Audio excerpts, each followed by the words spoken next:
What's going on, everybody? Welcome back to another episode of the Daily Groomer podcast. I'm your host, Alex, and today we have on my friend Michelle, who runs a mobile grooming company in Albuquerque, New Mexico.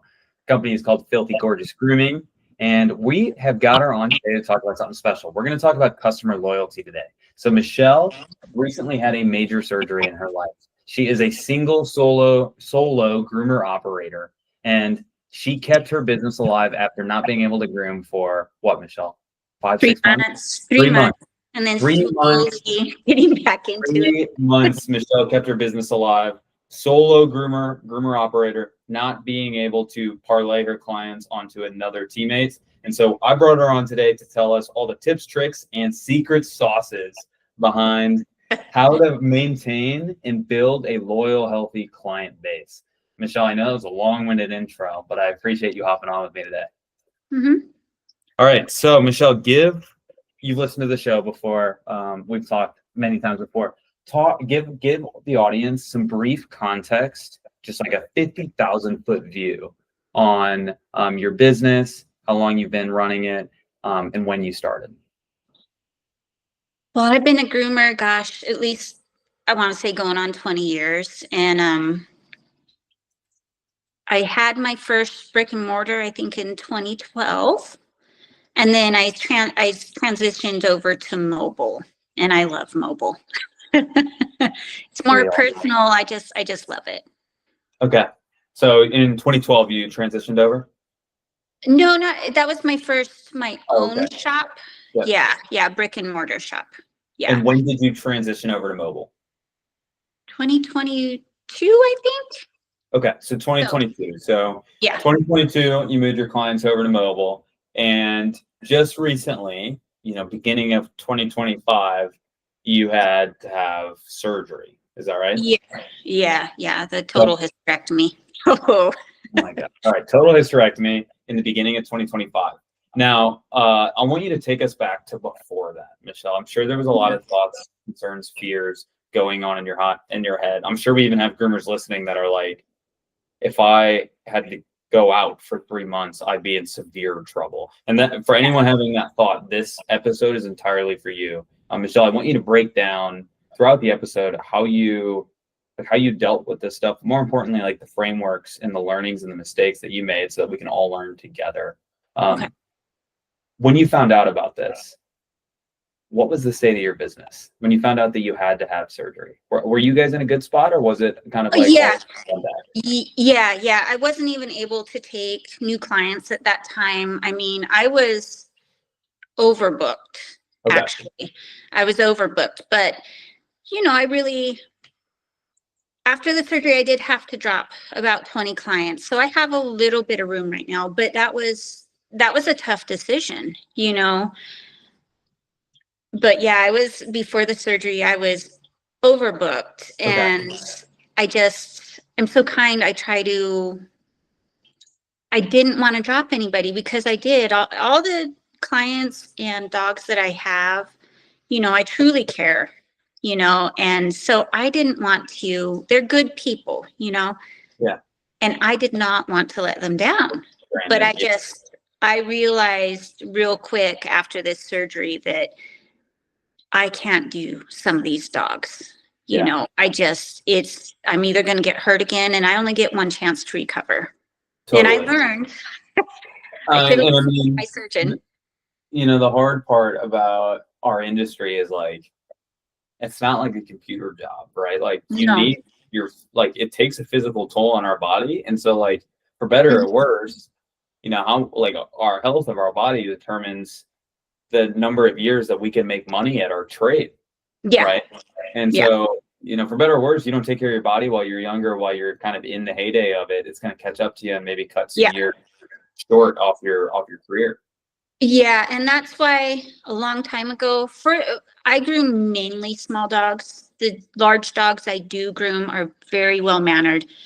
But I'm pushing 50. So it's like, I learned that a long time ago, and I did not, it was very rare I took on large dogs. Yeah. So that was to preserve my body, Right. Okay. So maybe that's like, let's just start easy. Like, point number one of like preparing your business, or maybe like how should we say this? Like building an enduring business. Like, Mhm. you know, one of our key points here that you just mentioned there is like set boundaries Yeah. for physical self so that Yeah. as your business grows, you've Mhm. got the boundaries in place. And you know, again, because of that, you were in a fortunate place before you had your surgery where Yeah. things were bumping and rolling, right? But you had boundaries for yourself. I want you to tell me, Michelle, because this is just like my immediate, if I was in your shoes, and that's what I'm trying to put myself when I heard that news, and my business, my career is literally having to do with my physical body. And I was just told I'm going to be bedridden or just couch ridden even for 3 months, I would be in an Yeah. all-out panic attack of like, holy I cow, what am I going to do? All my clients are going to lose me. I'm not going to make any money. Even when I'm ready to go, all my clients are going to have found other groomers. Like, what did yeah. you do in that immediate like week or 2 week span when you realized you were going to be out for a while? Well, we started the process in November, and I think I had the surgery in April or May, maybe May 11th. I can't remember. So I had, a few months to prepare, and I just told all my clients, and that's why I've always been very honest and open with my clients about what's going on. Like I was suffering before, and they all knew. So it's like I needed this surgery. And I try to be really, really, really good to my clients, and I'm also picky about which clients I have. Like, I expect a certain level of respect back too. But I don't know how to word it. Just we have really good relationships because of how I treat them and how I treat their dogs. That everybody was understanding. Almost everybody was like, oh my gosh, take your time. And a few of my clients I did, because I also have really good relationships with other groomers. A few of them I set up with other trusted groomers, for the in between, but most of my clients just waited for me. And it was tough going back because I was still had to go into it slow. So it took me a good 8 weeks to get back to get through my whole client list. But that's good too, because I did drop 20 clients that I just knew I couldn't physically do. I'm going to put you on the hot seat for a second, Michelle. I'm sure there's a lot of us that are like, yeah, my clients love me too. But like, if I told them I couldn't groom their dog for 3 months, like they wouldn't stay. They'd be, all right, they need their dogs groomed. They might love me, but they still need their dogs groomed. Like, Mhm.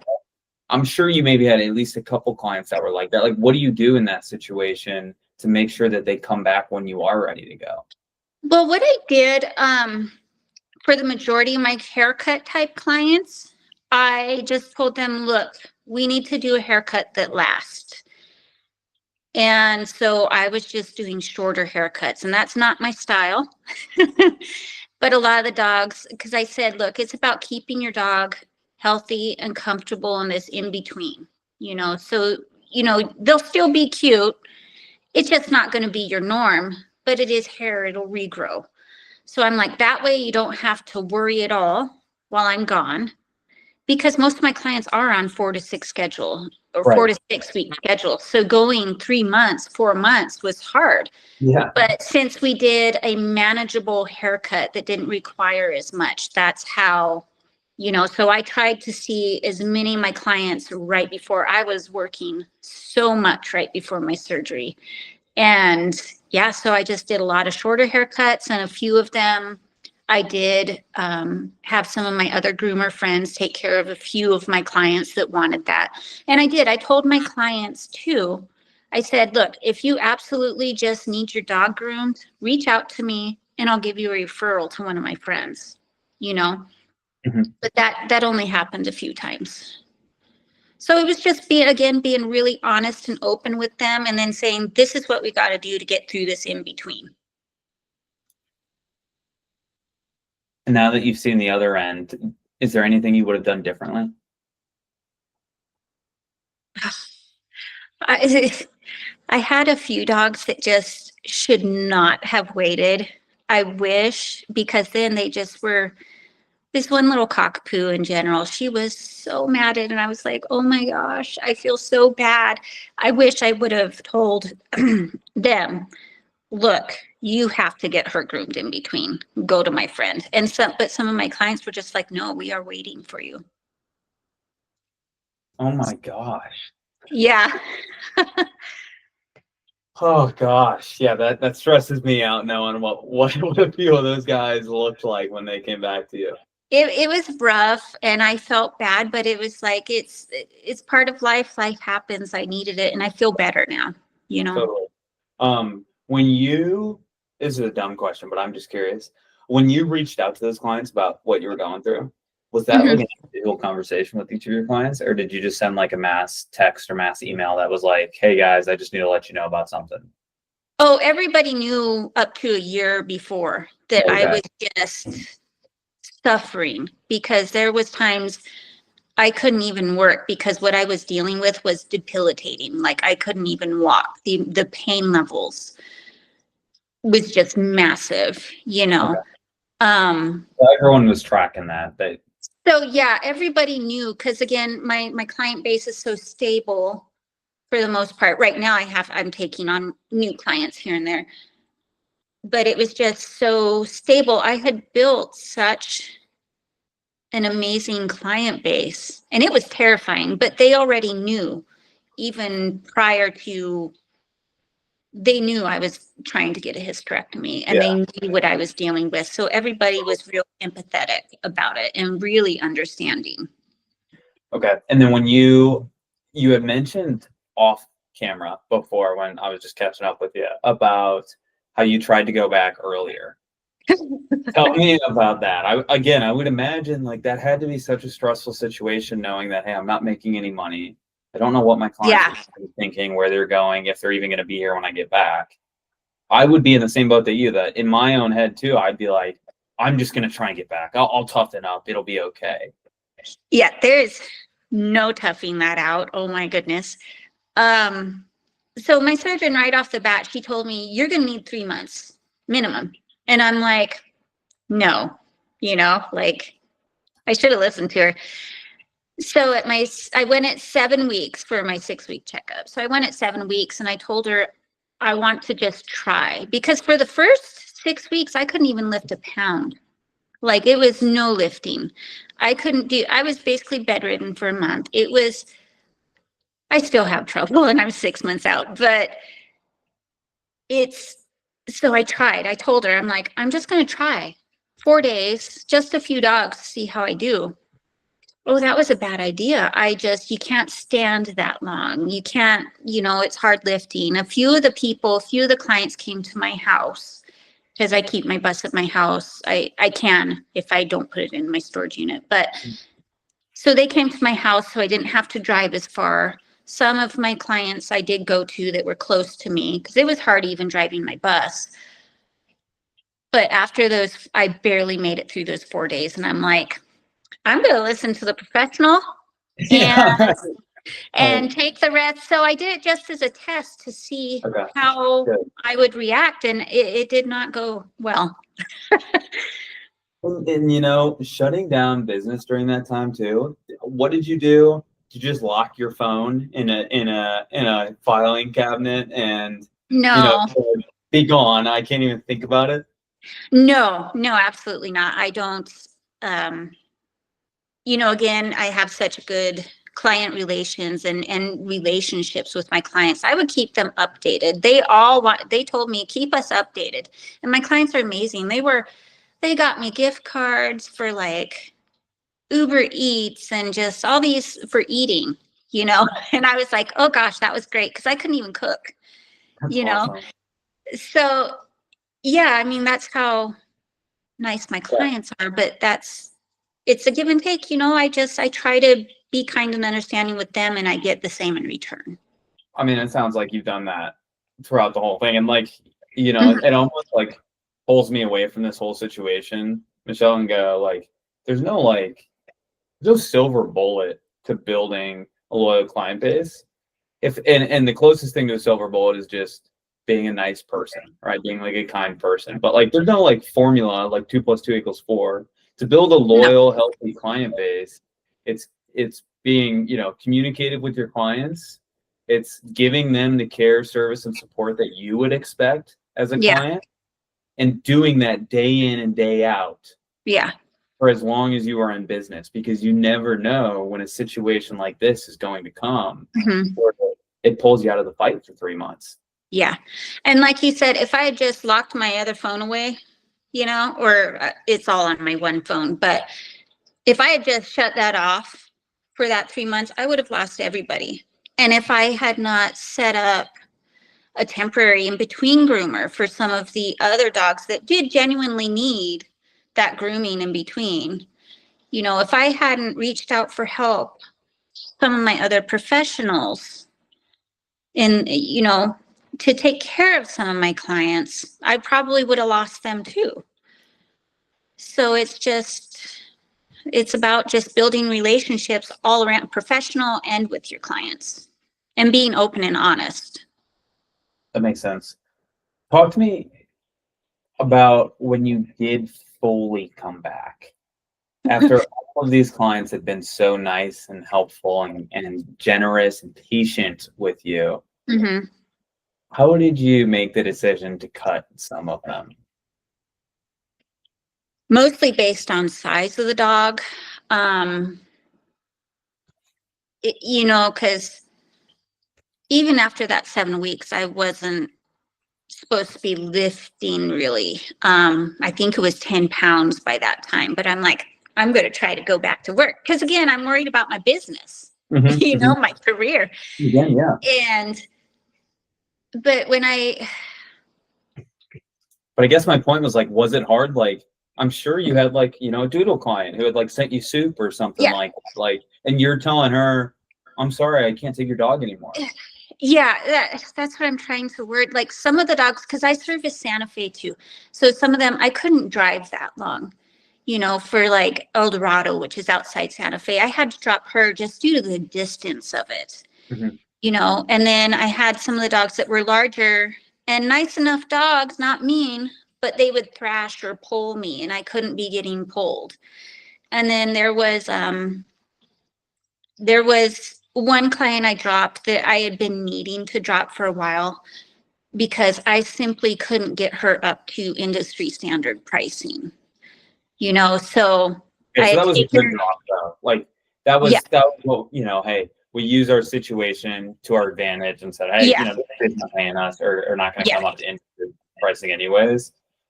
Like, and let's get her and the other thing with her is she was not treating me right either.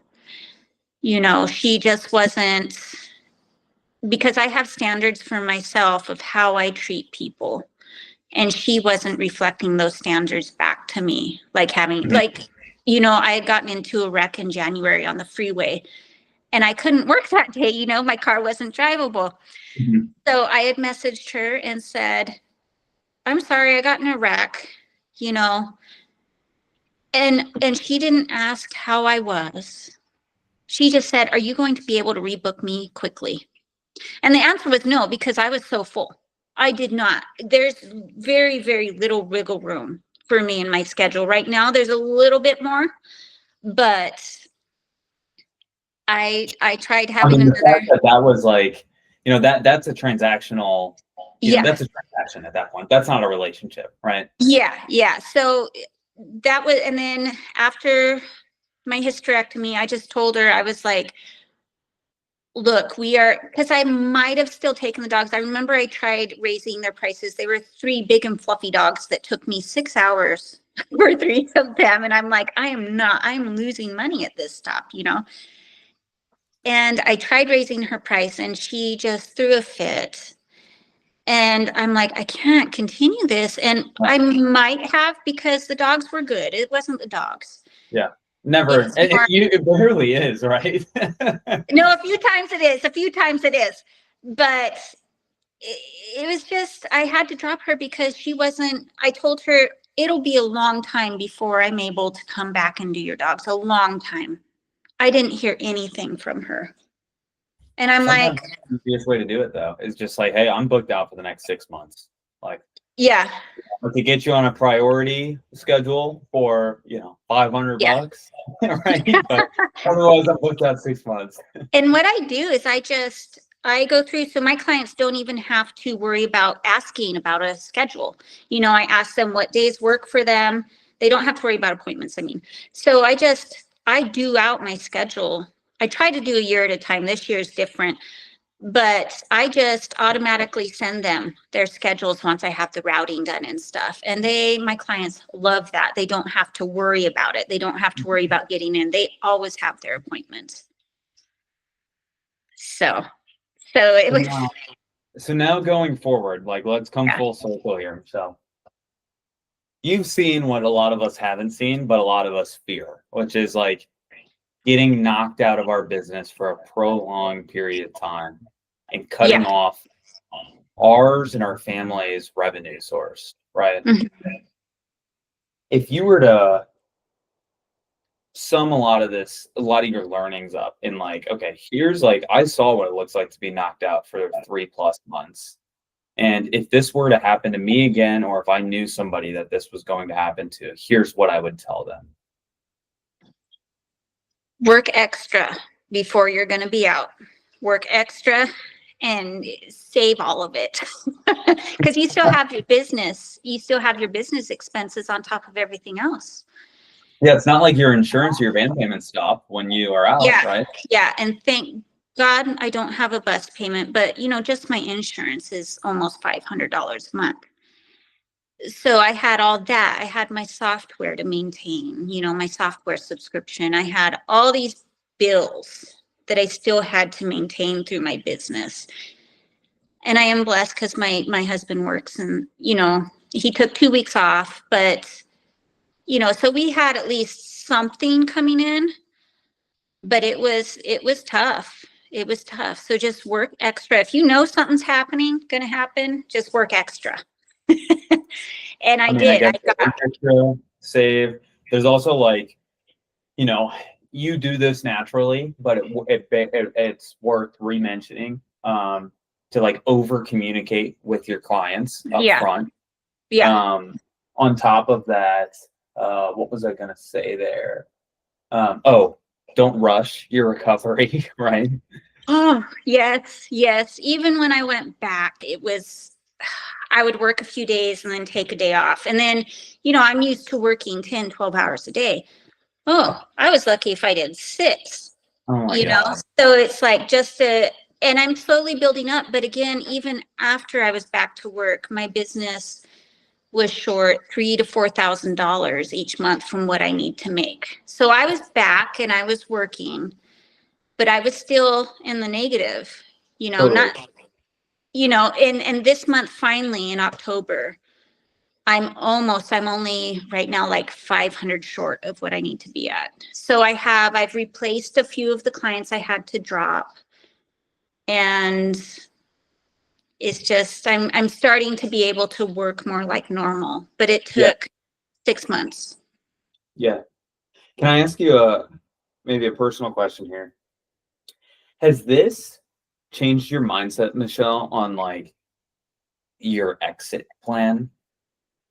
What I mean by that is you've seen what it almost looks like to not work 3 months and quote unquote lose your business for 3 months. Yeah. Has it almost brought retirement and exit to the forefront of, okay, how do I build my business so that I can retire and I can move on from it? Yeah. Well, the main part for me is, where are all my clients going to go?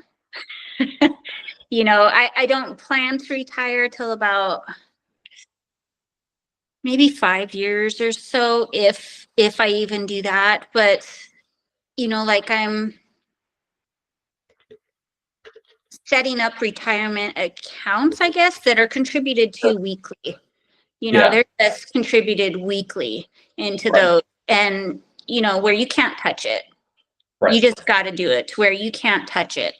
Right. And so I've been doing that even more now. I'm about to set up another a SEP IRA too. Okay. But the main thing for me thinking about retirement is, I care so much about all my clients. Where are they going to go? Totally. So it's just, again, building those professional relationships with groomers you trust, that are educated, that are insured, Right. and personally are good to the pets. No, and I think that's I only asked about the exercise stuff because I really do think that it's related because I mean think about any groomers that that have had like a career changing injury or something like that, right? Like oftentimes we all think that we can groom forever.